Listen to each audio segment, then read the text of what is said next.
Good morning. It's nice to see you all here today, especially after such a long summer. I don't think I've seen any of you since May or June. So I welcome you all back, and it's nice to be here. And I was thinking, what better way to end the bright days of summer than with a dark, gloomy conversation on the economy? It's a nice contrast. You know, as Aisha said, I've been here almost a year now. And when I first arrived, my very first talk was at the AmCham, and it was about the economy, both the world economy and the state of the Slovenian economy. And at the time, while I had some criticisms or concerns, I was very optimistic. Maybe it was just the euphoria of being new in the country. Maybe it's because Slovenia is such a beautiful country and the people are so talented that I thought things could get only better. And I was very optimistic. If you read that speech from last year, which I'm trying to get my embassy to shred with all the WikiLeaks cables so nobody can read it again, because it's a little too optimistic. Here we are a year later, and to be very undiplomatic, I'd say that there's very little cause for optimism, either locally in Slovenia or more worldwide in Europe and even in America.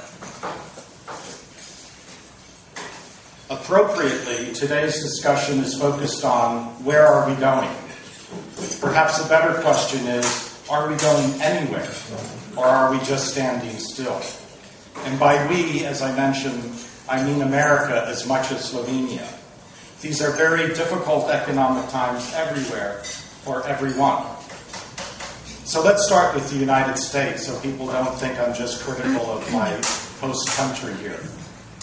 Our credit consumer-based economy is in serious trouble, with 14 million Americans out of work and unemployment at 9%, extraordinarily high by U.S. standards. Amidst a national debate over how and where to cut spending and curb mounting debt, the S&P downgraded our credit rating for the first time in history. And as the economic situation in my country worsens, too many politicians strive to gain political power rather than enhance America's economic power.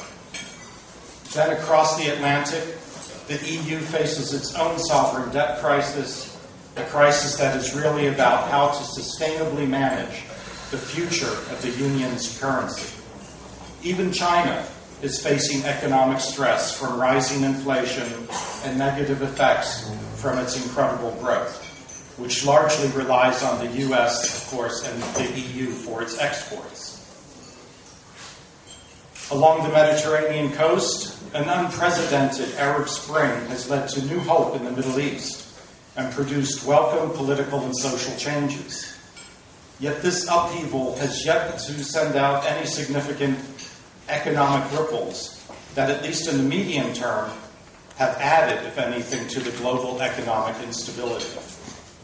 The long-term strength and resiliency of the U.S. and EU economies still persists. I'm not completely pessimistic about this, and I'm not counting us out, but we will have to make some very painful and meaningful policy reforms to get our economies really growing again and protect the prosperity of our people. In the U.S., we sorely need to tackle our debt and deal with the elephant in the room, which in our case is our creaking entitlement programs. Yet we must also grow and create jobs. That can't happen without a combination of stimulation, long-term reform, and significant investments in education, technology, and infrastructure. The issues facing us today are complex, and the solutions are not simple. But when we focus on Slovenia, the same recommendations to improve this business climate and economy have been repeated by domestic economists and international organizations like the OECD. And I am not an economist like this illustrious panel that you're about to hear from. And I am not going to repeat the tax, pension, and labor reform recommendations that we made last year and which you can easily find in any of a dozen reports. What I will say is that since I gave that first speech last November, there has been no progress on these issues. Zero progress. In fact, Slovenia has slipped further on World Economic Forum's Global Competitiveness Index for the second year in a row. This time by 12 places in 1 year. It is now numbered 57. Slovenia is discovering painfully that maintaining the status quo and standing still in this global economy means falling further and further behind. Only 2 other countries lost so many places. Egypt, which was undergoing its political upheaval, lost 13 spaces, and Jamaica lost 12, just like Slovenia. Many of the Central European economies, such as Poland, Hungary, and the Czech Republic, are ranked well ahead of Slovenia, as are Thailand, Sri Lanka, Mauritius, the list goes on. In the 10 months since I have been here, I have also been frustrated to see U.S. firms investigate Slovenia as a potential home for investment. And this is something in the embassy we really push. We've done tremendous outreach to get U.S. companies to come here and look at Slovenia for investment. But one time after another over the last 10 months, they have become discouraged and went elsewhere. What is clear to me is that despite plenty of lip service and nice-sounding public statements, and impressive analysis by many domestic economists, this country is not yet genuinely committed to opening up its economy to foreign investment. No matter the index you choose, Slovenia scores poorly in terms of volume of foreign investment and openness to foreign investment. But you don't need to look at the indices to figure that out. You just need to talk to Slovenian businessmen or read the newspaper. While there have been improvements in the public procurement legislation, it remains opaque. The general perception is still that you cannot win a tender without being an insider.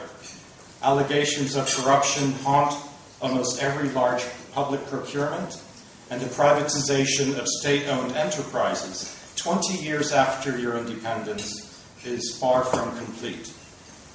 I've said this before, but I think it's worth repeating. My least favorite Slovenian phrase is national interest. If it were a well-defined, focused policy preserving a handful of strategic Slovenian industries, I could understand it. But instead, the concept here of national interest is cynically used to block foreigners from purchasing or investing in state-owned enterprises, even in such areas as retail or gambling. Too many scoundrels have used the term national interest to lull the Slovenian people into believing that was in the personal interest of a few was in the interest of the many. And yes, I do argue this, that Slovenia should open it up because it's in our interest as Americans. Of course it is, but it's also in Slovenia's interest. We need to grow our economies together in partnership. You cannot compete on the world or even regional market or sustain prosperity by isolating the economy. In fact, experience has shown that small economies like this must be super competitive. All things being equal, companies prefer to take their business to bigger places. This means that Slovenia does not need to just open to foreign investment, but must work hard to bring investment here rather than attractive destinations elsewhere in the region. The Czechs, Slovaks, and Baltic states are already and successfully employing such strategies. A year ago, I urged Slovenia to open its doors for business and said the time was now to work seriously on solutions for Slovenia's long-term growth and development. Now I could only say, let's not let time run out. In Slovenia, as in America, too many a politician is fiddling like some modern-day Nero while our economic houses burn down all around us. When I say this, I want to be clear that I am not talking about any one political party. The current Slovenian government has tried to make some reforms, but has not garnered enough support. Consensus and cooperation. I'm not sure there are Slovenian terms to go with those two, but consensus and cooperation are crucial for Slovenia's future.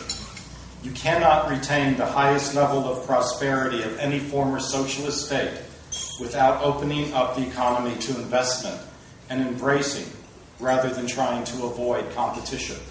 In 5 years, I predict Slovenia will have lost its standing as the highest standard of living of all those former communist countries.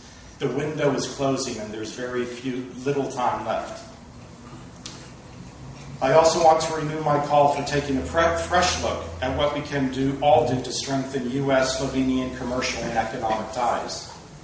Slovenian and commercial economic ties, given that we share a common interest in Slovenia remaining a strong, vibrant partner and ally, the benefits would be substantial for both of us. And lest we forget, this is not simply about creating new opportunities for trade, investment, and partnership between our countries.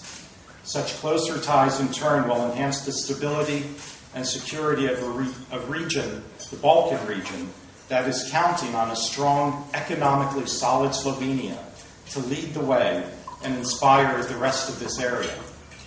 As I said last year, getting there will not be easy, but we owe it to ourselves, and more so, to our citizens, to succeed.